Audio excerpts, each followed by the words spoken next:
That was the goal, I know. Pero Yeah, that was the goal na umabot si Carmela sa dulo. Pero syempre wala namang nag-expect. Unang-una hindi natin alam kung ano yung mga nangyayari sa loob ng bahay ni Kuya, diba? Kung kakayanin ba yung mga tasks. Kasi may mga tasks eh. Hindi lang naman yan parang tungkol lang sa pang everyday lang na binibigay mo sa bahay ni Kuya. So, hindi naman ina-expect na mangyayari lahat ng to. And then, syempre, sobrang nakakataba ng puso yung nangyayari kay Carmela talaga. Na almost patapos na. right. At syempre, hanggang ngayon, siya pa rin yung hindi na nominate. Nakakatuwa yun. Nakakatuwa talaga. How far will you go? Kasi voting yan, Carla. So Katuwang natin ang lahat ng mga supporters ni Carmela. Meron tayong mga, nandyan ng Lalanatics, nandyan ng Love Carmela.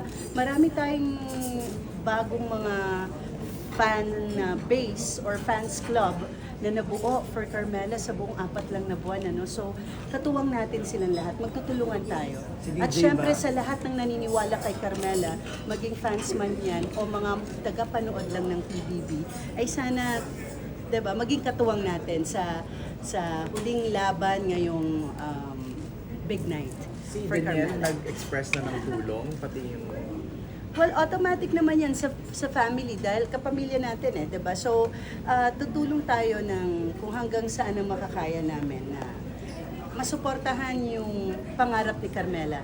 last time na nag-usap tayo, sabi mo hindi nanonood si Daniel. Hanggang ngayon pa, hindi pa rin siya Oo, nanonood. hindi pa rin siya nanonood pero nagre-report ako. Ano ano sinasabi mo sa kanya sa Kasi reaction? ang hindi naman niya panonood ay hindi naman ibig sabihin na hindi niya sinusuportahan ang PBB. Yung part na yon na parang ayaw lang niyang ma-stress ano ba ginagawa ni Carmela, I think iba lang yung pag-handle ng mga kuya, no? Kasi parang, ayan na ba yung nakababata kong kapatid or something like that. But every time na kinikwentuhan ko siya, sobra siyang excited, tuwang-tuwa siya. In fact, last night nung nalaman niya na ipanalo ni Carmela yung last task for Big Four, sobra siyang proud. As in, wala siyang mapaglagyan. Tapos sabi niya, Ma, sinunod ni Carmela lahat ng payo ko sa kanya dyan sa loob. So sabi ko, para meron din akong sinabi. So natawa siya sa akin. So dahil hindi nga na-nominate, hindi nyo kailangan maglabas ng financial support, di ba? All throughout Oo, before. alam nyo, yung pagbibigay kasi parang kaisipan yan voting. So yung Oo. pamilya naglalabas talaga. Kailangan maintindihan ng taong bayan na hindi lang sa amin nanggagaling yan. Dahil ayoko rin naman eh. Dahil gusto ko, yung mga anak ko, na-exercise nila kung paano nila matutupad yung mga pangarap nila nang hindi kailangan nakatingin sa kung anong meron kaming pangsuporta. Organic, gusto mo? Dapat organic. Paghirapan mo yung pangarap mo. Or else, baliwala lahat yan. So yan ang gusto kong maramdaman ni Carmela. Napaka-blessed lang niya na never siyang na-nominate. So, nung tinanong niya ako, Ma, ano bang pwede kong gawin sa loob ng bahay? I said, I don't know. Kasi hindi ko naman alam talaga kung ano yung pang-araw-araw dyan sa loob, right? Ang sinabi ko lang kay Carmela, baunin mo lang yung kindness mo and you will never go wrong. And I guess sinunod naman niya. Mahirap kasing maging mabuti kung hindi naman eh. Right. Pero mahirap i-sustain yon. Pero ako tiwala ako kasi kilala ko yung puso ng anak ko. Kilala ko ang puso ni Lela na ano man ang mangyari, maging mabuti ka lang.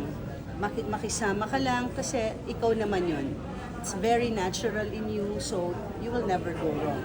So, ayun, nagkakamali man siya, diba? Dahil tao naman, pero nakita naman natin siya ay ibinoto rin ng pinaka-mabuting housemate sa loob ng bahay. Kaya, actually, yun nga, dun pa lang, tagumpay na para sa akin yun bilang magulang. Malaking nakuha niya yung pagiging authentic sa'yo.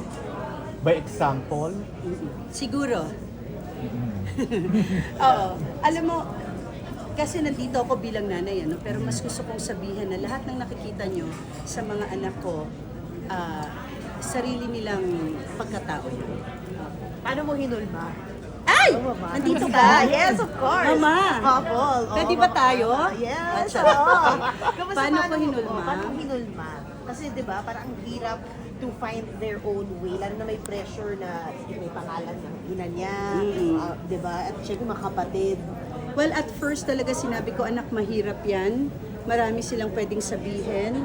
Lalo na pag umabot ka na sa dulo, tas ikaw yung nagtagumpay. Kaya gawin mo lahat ng sa tingin mo na tama saan sa loob. Para ang makita nila ay ikaw, hindi kung anong meron tayo. Carla, may opposition ba si Daniel kung sakaling mag-love team si Carmel? Yan ay pag-uusapan namin tungkol sa pag-love team niya. But of course, bilang artista, maintindihan niya lahat yon. Na yan naman ay kasama sa, alam mo yon, sa karera namin dito sa industriya. Ikaw? Kasama kasi yun eh. Ako, yes. As long as maayos lahat, maganda ang samahan, magkakahilahan pataas, at talaga makakagawa ng magagandang pelikula na inspirational, hindi lang tungkol na masabi lang na may love team, diba? Okay ako. Yan yung nakikita natin dahil sila naman ay, kung nakikita naman natin na may chemistry. Kung magkaibigan talaga sila. Magkaibigan naman talaga sila before pa sila pumasok. You met him? Yes. Paano sila na Before PBB. paano? Nag-usap sila or di? Alam mo, i-reserve mo yan, mother, ha? Kasi paglabas nila, alam mo na yan ang mga questions mo. Yes! Ako na naman papasagutin mo, sabihin na naman ng mga fanay. Oo nga, yun nga. diba? May issue nga na, no, Carl, nung mga naglabas fans. ka sa paglabas ka sa Happy Gabi, nasagot mo natin yun, yung unang labas mo sa PBB, na-issue ka na interview ka doon na parang may, nagulat sila sa mukha mo, na parang May nabago. Oo, I think enhance ka ba bago o yung what? camera. Mukha ko hindi.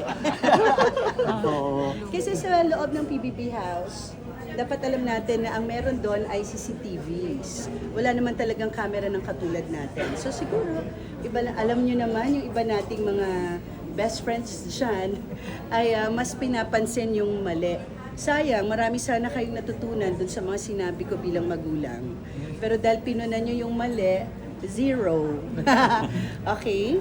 Are you excited to meet her outside?